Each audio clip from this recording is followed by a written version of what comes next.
Hi guys, this is Patty from the Akron Zoo, and if you haven't been to the zoo in a couple of years, well, we have a treat for you because we are up in our newest habitat area.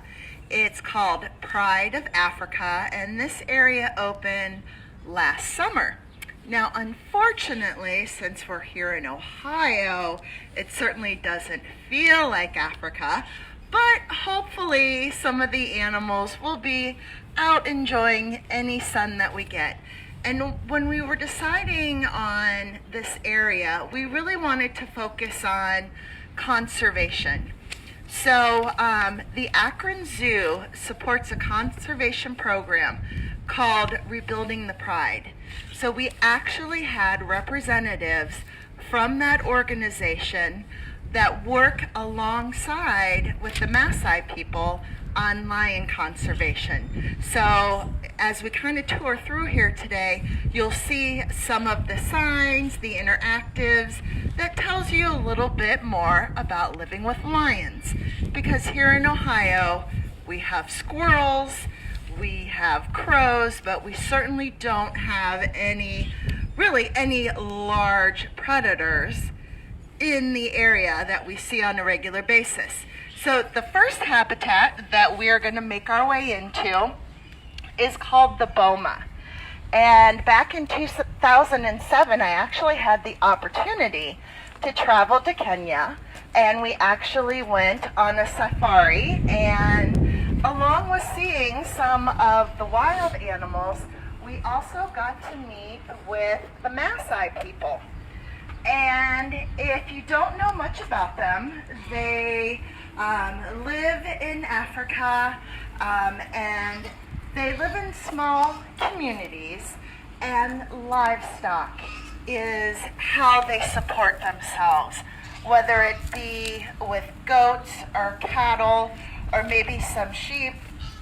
These people have been living alongside lions and other predators for thousands of years.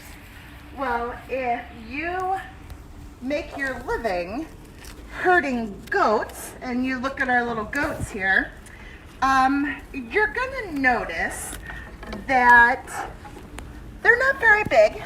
Goats can run, they can jump, they can actually climb. I've seen goats up in small trees before, but if you have a pride of lions that is hungry and looking for food, they're not going to fare well. Your goats aren't going to fare well against those large predators. So the Maasai people have a really neat trick they've got a couple of neat tricks for keeping their livestock safe. Most of your large predators do their hunting at night. So before the villagers go to bed for the night, they will actually herd all of their livestock in to the boma. Now, surrounding the boma, the traditional way of keeping out predators is by having a thorny fence, and that will dissuade the predators from coming in. And the homes of the Maasai people, I think a lot of times we think everyone around the world lives like we do, but not everyone does. So if you are living out on the Masai Mara, you're not going to have steel to build your homes. So you're going to be looking for things that are readily available. So you would have mud, straw, cow dung, and cow urine. And believe it or not, that makes a great combination for building material. So these people live like this, and they've lived like this, like I said, for thousands of years. And Rebuilding the Pride really started to look at how do we do conservation that works, not only for the wild animals like the cheetahs, mainly the lions, and other animals, but how do we help preserve the lifestyle of the people on the Masai Mara and other Maasai tribes? So in 2010, they really came together and they worked with the Maasai people because they know how their lives interact with animals such as the lions. And they worked with them to figure out what are some ways that we can avoid conflict between lions looking to support their families and the Maasai people looking to support theirs. And this is where you have local traditions coming together with technology. So as the Maasai people are herding their animals, they're moving all around trying to find some of the best grazing areas. And you need to realize where those animals are grazing, you probably also have a pretty good portion of gazelles and other wild hoof stock that the lions are probably looking at. Well, they can track the lions' movements. And when we say lions, these guys don't even get startled. They're like, oh, cracker, we're happy about that. I can tell you right now, guys, the goats miss you here at the zoo. They really do. I came up and they were all excited until they realized, oh, it's just Patty. It's not some wonderful visitor that has stopped by to scratch my head and feed me a cracker. But through GPS tracking, they can actually communicate to the Maasai herders and let them know where the lions are moving to so that they can avoid the wildlife, human, domestic animal conflict. So as you can see, we have a nice variety of goats. And when I came up here earlier, I was trying to guess. I've got my cheat sheet with all of the names of the goats.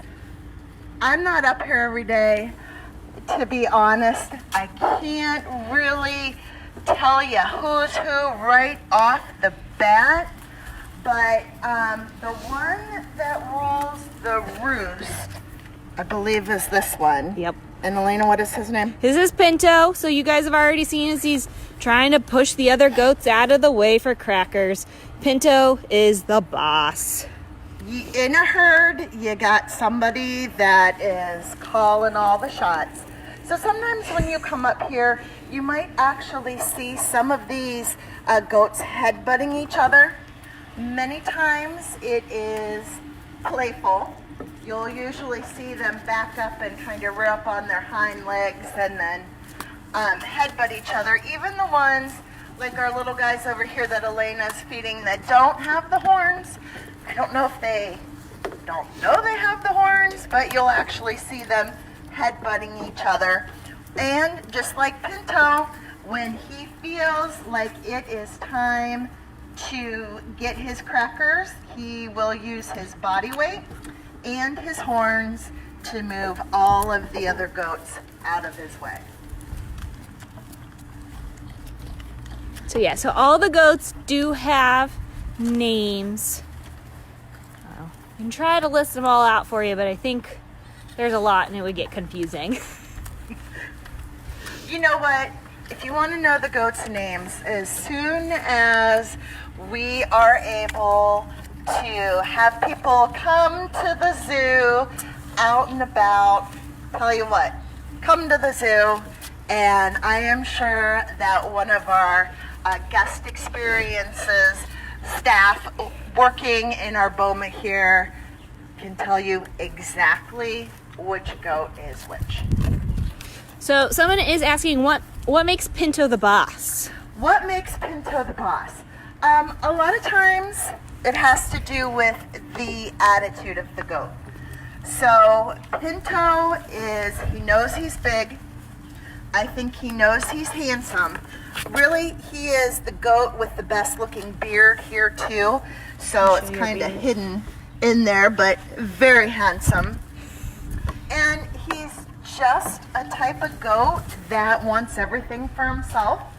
And unfortunately, sometimes he could also kind of consider him kind of the bully of the group. So sometimes our keepers really need to watch all the interaction between the goats, and just like they would in a wild herd, or I don't want to say a wild herd, but a herd of goats for the Maasai. You know, if you have a goat that's really being a problem, you might have to give them a timeout or separate them for a while. But most of the goats have pretty much learned to give Pinto his own space. So as you guys can see, as I'm feeding him crackers, these goats are so gentle. They're so careful not to get my fingers. In fact, I just got some goat kisses. And they are gentle, and it really has to do with, you know, how you're feeding them. You don't want to stick your fingers in their mouth, because then they might be like, oh, this cracker tastes kind of funny. But for the most part, our goats have very good manners when it comes to eating crackers. Although, as Elena is panning around, you may notice that goats poop a lot. So when you come up to visit us, you may see a lot of brown or black little things on the ground. And that is because goats eat quite a bit and they poop on the move. So you will never see this area without a little bit of droppings. So I am sure, just like our keepers here at the Akron Zoo, the Maasai people that have a lot of goats in their herd probably have to do a lot of daily cleaning. So Roberta wants to know if the goats have ever tried to escape. I don't know if any of these particular goats have, but I know that in the past we have had some goats that learned to jump the fence. We had other goats that had learned how to squeeze through. So when we built this area, we took all of that past history into consideration, and I think we've got it pretty good. Now, that doesn't mean that if there was some tasty browse out here in the middle that the keeper was getting ready to put in, that some of them might not try to get the browse to be the first one to get their mouth on it. But for the most part, these guys, as far as I know, there haven't been any recent, let's go explore the zoo times with the goats. So what are the ages of the goats? Oh my goodness, I'm gonna have to look at my cheat sheet here. So we have some that are about a year old. Which their birthday's on Monday. Say happy Yes. birthday to our 4 pygmy goats. And then we have some that are about 4 or 5 years old. So really just kind of by looking around, you can kind of tell by the size, you know, who are some of the older goats, like Pinto over there. Hey, that's my jacket. We don't eat jackets. And then we have some of our smaller pygmy goats. So they range between about 5 and a year old. 5 years and 1 year old. So those of you asking about the youngest, so the 4 pygmy goats, so they're the ones who look the smallest, they will be 1 year old on Monday. So their birthday's coming up. So they are our youngest, the 4 of them. Which there's 3 of them right there. Yeah. The other one must be in the barn. So Yes. Now the sun came out, so they're probably enjoying the sun. So like I said earlier, this is our boma area where you can come and enjoy our goats and they can enjoy you. And one of the things that, as we kind of come out, I'm going to ask Elena to pan to the left. We also have a train that people can ride. And what's really cool about this train is that it is the first solar train, I think, in the United States. Definitely here in Ohio. So it's pretty cool to think as you're going around the tracks and seeing some of the animals that is being all powered by the sun. Even here in Ohio on cloudy days, we can get enough sun, and we can convert that if we need to. So as we move through this area, I love the landscaping, and that's what a lot of people have said, just the whole feel of this area. We really wanted our visitors to almost be transported to Africa, but they can do it in a couple of hours just by leaving their home. So here is a fun interactive that, you know, you spin it around and it tells you different things. So you can start with, oops, go this way. So here we have, you know, your Maasai people with their herds and a hungry lioness. Now, one of the things that the Maasai were known for is when their boys were becoming men, they would actually go out and hunt a lion. That isn't something that's really done today, just because they know how valuable the lions are. But you can't just go to someone else's home and say, let me tell you how you're going to live. You need to figure out what their needs are, what their challenges are, and then come up for ways to benefit both the people, their livestock. You know, like, we think goats are cute and they're kind of entertaining as we were watching them get their crackers. But if you're living out in Africa and that is what you support your family with, and the lions are eating your livestock, that's pretty devastating to you and your family and maybe even your community. But then you have the lions that are just like, hey, I'm trying to feed my family too. So we know the challenges, and habitat loss is another issue. So by working together and figuring out, is there another resource out there that we can use to help build your fences around your bomas? And then if we can provide that fencing at night, like we said earlier, keeps the lions out and keeps your livestock safe.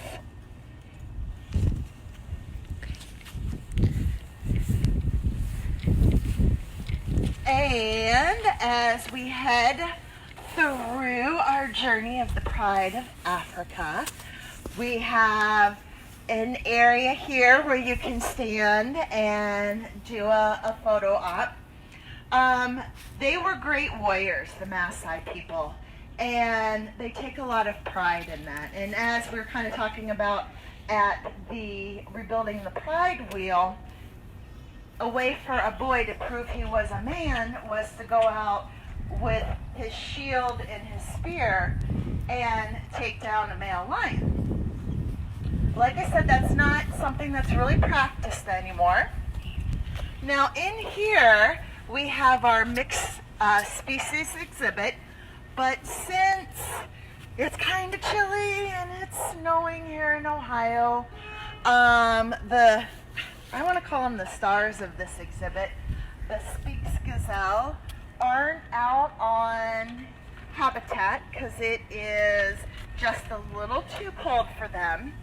But right now we have our 4 white storks, and these guys are just hanging out in the sun, enjoying the day. White storks will migrate between Africa and Europe, and they have a nice variety of foods they eat, and it really depends on the season.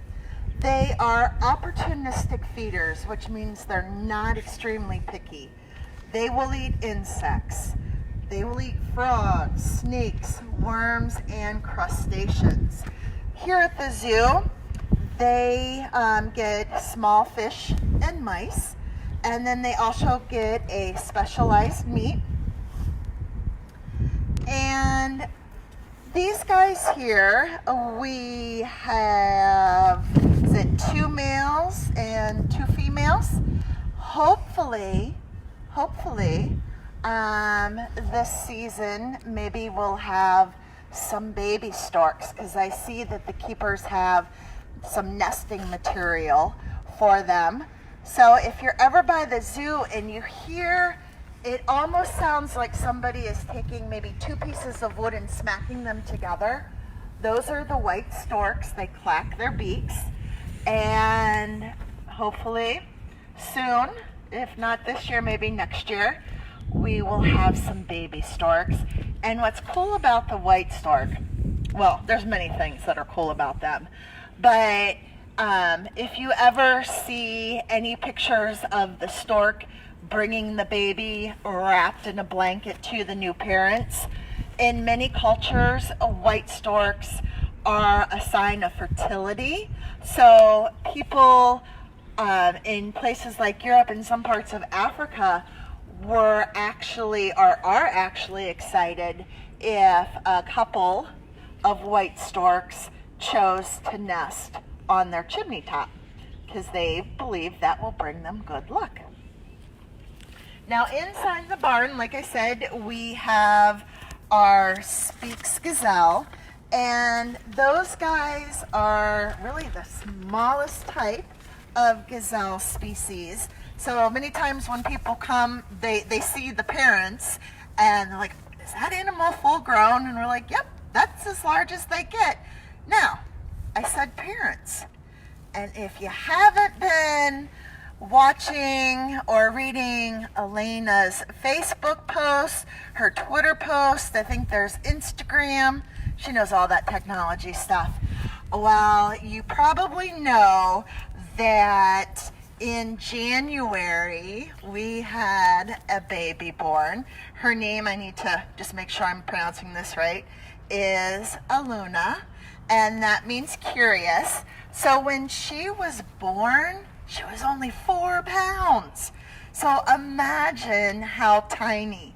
So our keepers kept mom and baby very secluded. It's a very crucial time for the mother and the baby to form a bond. And hopefully someday it will be warm enough that she can spend a little more time out on habitat, enjoying, I don't know, maybe chasing the storks, or we also have guinea fowl, but I believe that they're probably in the barn today too because it's a little too cold. Now what's neat about the Speaks gazelle is on their nose, they actually can inflate it so their nose looks normal and then it goes, wah! And they will do that when they want to call out warnings to the other gazelle saying, oh, there's a predator in the area. So lions will prey on these guys. Really, anything that can catch them is going to try. And that's why when they're born, within the first hour, they're already standing up trying to follow mom. So they're pretty much born on the go. There's not a lot of time to hang around and lay in the grass. So probably one of the most popular animals in Pride of Africa. Which everybody has been asking for in the comments. They're like, where's the lions? Where's the lions? We heard the lions, so I know they're out here somewhere. And, oh, I see one. I see 2. And there should be a 3rd one around here somewhere. So this is our lion habitat. Oh, there we go.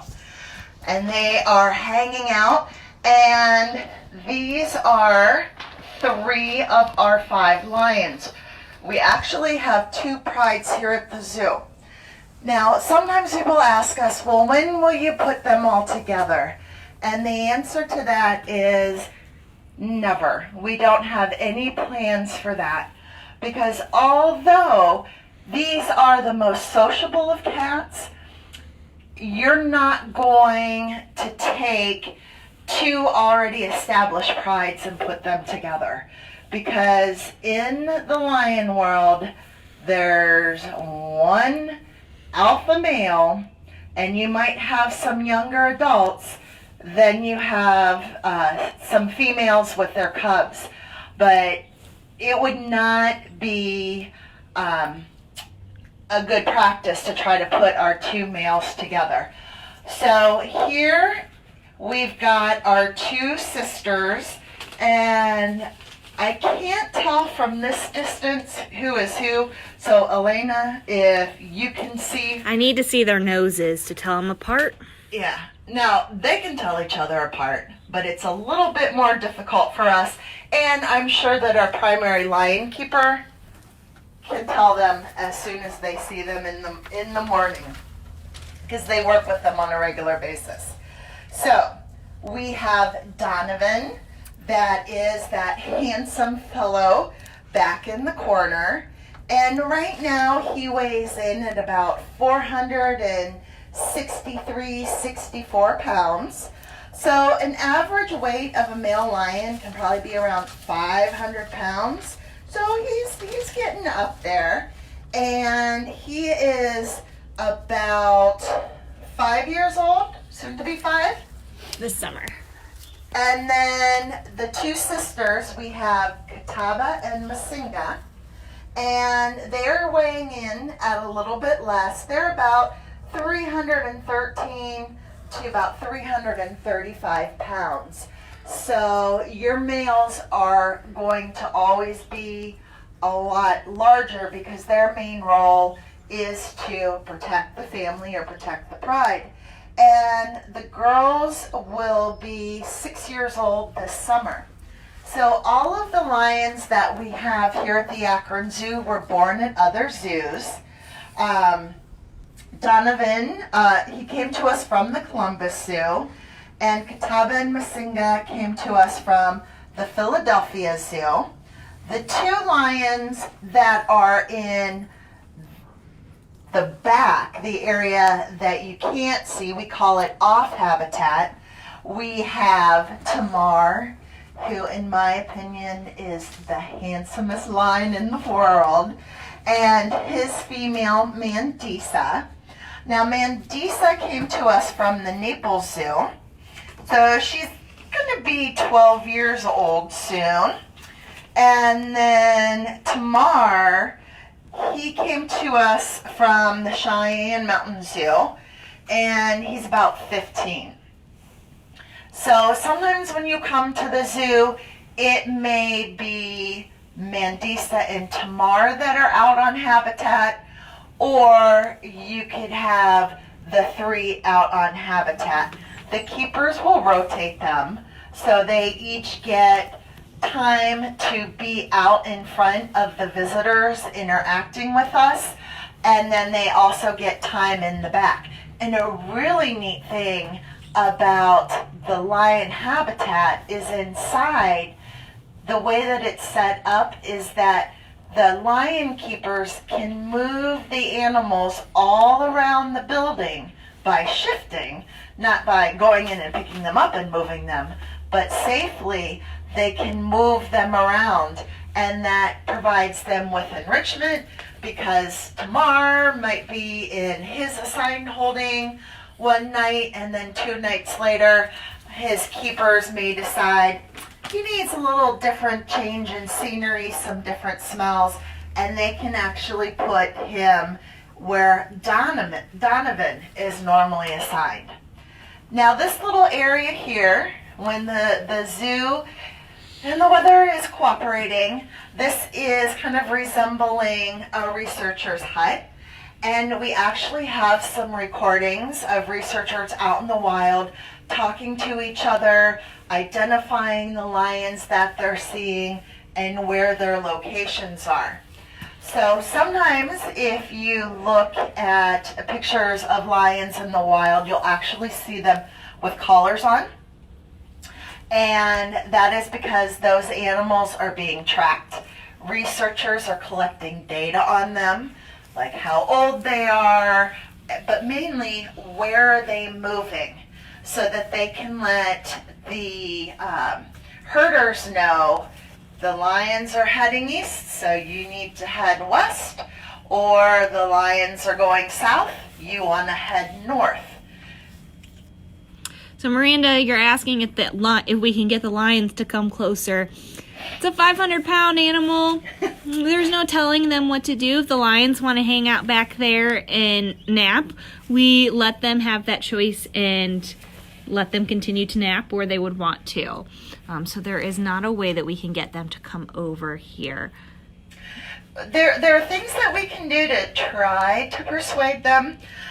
We do have a lot of heated areas in exhibits, so that under the cement by a viewing window, the animals can come and lay there if they're feeling cold. Then they come up. But yes, like Elena said, it looks like it's afternoon nap time. And sometimes I've heard people when they come to the zoo and they say, oh my gosh, all those lions do, they just sleep. I come and every time I see them, they're sleeping. Well, that's what lions do. They are really going to only be up and moving when they're hunting. Females are a pride with young, and all of us moms know that sometimes when we want to take a nap, our kids don't want to take a nap, so they will be up while the cubs are playing, and then the male just protecting his pride. But really, a lot of their time in the wild is spent sleeping during midday, and that's because it's the hottest part of the day. So they want to stay cool, they want to conserve their energy, so that when they go out for the hunt, they're well rested. And what a lot of people don't realize is just because you're a lion, and we know that our lionesses do the majority of the hunting, but the male eats first. But no matter how good of a hunter those lionesses are, they're only successful about 1 out of 12 hunts. So they're not always out there catching a meal. So that's why when they do hunt, they gorge themselves, and they can also really, if there's not a lot of food to be spread around, a lot of the cubs will not survive that first year, because the adults will eat first, and then if there's any food left over, then it would go to the cubs. And lions eat a variety of things.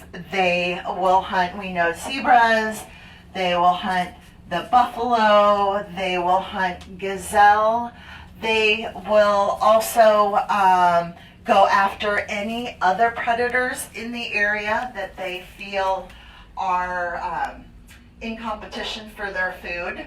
So lions and hyenas really are not best friends. They are very competitive, and hyenas can hunt and do hunt, but they're also of the thought, hey, you know what, if a lion takes down this water buffalo, well then we'll just get together, and there's more of us than there are of those lions, and they'll try to take their food. So Cole and Piper want to know, how much do the lions here at the Akron Zoo eat? How much do they eat? All right, I actually have that in my little notes here. So the way that we divide it up is they don't get huge meals 7 days a week, because that is not something that they would actually get in the wild. So they get a prepared meat, kind of looks like a hamburger, but it has all the vitamins and minerals that it needs. It's specially made for carnivores. And then once a week, they will be fed a whole animal, whether it be a rabbit or a chicken or a rat. And we want them to consume everything of that animal, the bones, the hair, the teeth, because that actually helps with their dental hygiene and helps keep their system moving regularly. And then once a week, they get a large bone to chew on. And they make very quick work of that. We're not talking little bones that we see if we're having fried chicken. We're talking about big cow bones.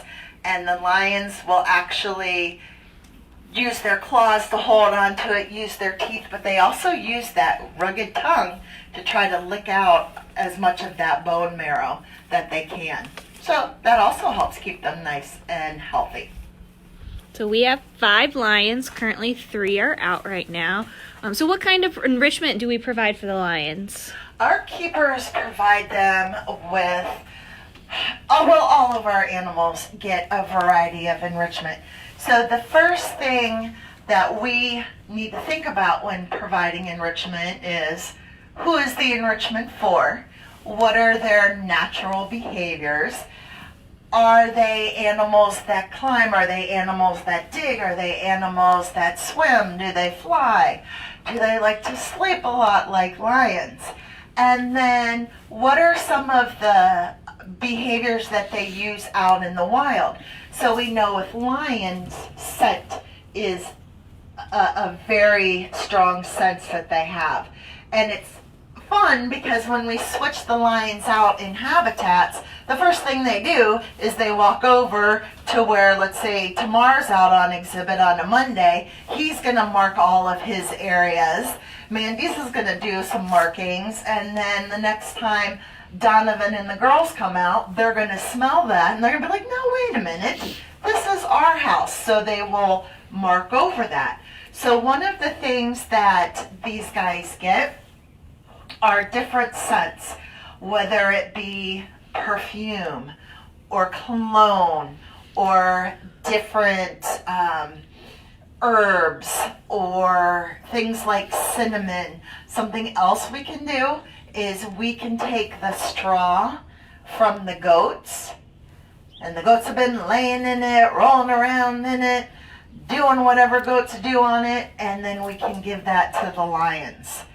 And they really like that. A lot of times they'll be rolling around in it. Then we have other things that the lions really enjoy that you're not normally going to see out on habitat. But for years, Tamar's favorite enrichment item was a gray trash can. That was his best friend. He tried to take that everywhere with him. Sometimes they'll get cardboard boxes. They like to tear them up. They like to lay in them. Kiddie pools. Now, lions don't always like to be in water, but that doesn't mean that we can't fill that kiddie pool with straw and different scents. Maybe hide some food in there for them. So a fun fact really fast about the lion habitat, you might notice there's a lot of trees on the ground. Well, that was because we planted those trees last year in Pride of Africa Open, and Donovan thought they were fantastic. Well, these trees weren't very big because they had just been planted, and they could not survive a 500-pound lion throwing himself on them and trying to climb them. So they did fall, and Donovan loved those trees. Yeah, so sometimes whenever we open a new space, we can theorize how the animals are going to interact. Now, Mandisa and Tamar are much older, so they really weren't like, oh, here's these trees, let's jump on them. But when you have a male and 2 females coming in, pretty much anything is what they like to call enrichment. So sometimes we have to replant things or move things around just because the animal decided, hey, this looks like it's fun to tear apart or climb on or dig in. So they also create their own enrichment. All right, so we've got time for one more question. And so, have the neighbors heard the lions roar? Are they active at nighttime? How does that work? Oh, well, I would be surprised if the neighbors around the zoo have not heard the lions roaring or the coyotes and the owl and the wolves howling. They too. Typically we hear the roaring normally in the morning and then late afternoon. It is something that the neighbors hear. If it's a new neighbor, they might be a little startled at first, but we always encourage our neighbors to give us a call, and we have had people say, "What is that noise?" And then, "Oh, that's the lions." So we do have a lot of neighbors that they hear it all the time, and they're like, "Oh yeah," when their friends or family come over, and like, "Yeah, that's my neighbors. That's the lions roaring, or that's the coyotes howling, or the wolves howling." So it is time for us to wrap up our Lunch and Learn today. I hope you guys enjoyed the Pride of Africa tour and our very fabulous animals that live in this area. So, like I said, once we kind of get a handle on this coronavirus and we're able to open the zoo to visitors, I think the animals are actually going to be very excited, because people ask, "Can the animals see us from the other side?" Yeah, they know we're here. And quite frankly, I think they've been missing you. So I'm Patty from the Akron Zoo, and I hope you guys enjoy the rest of your day.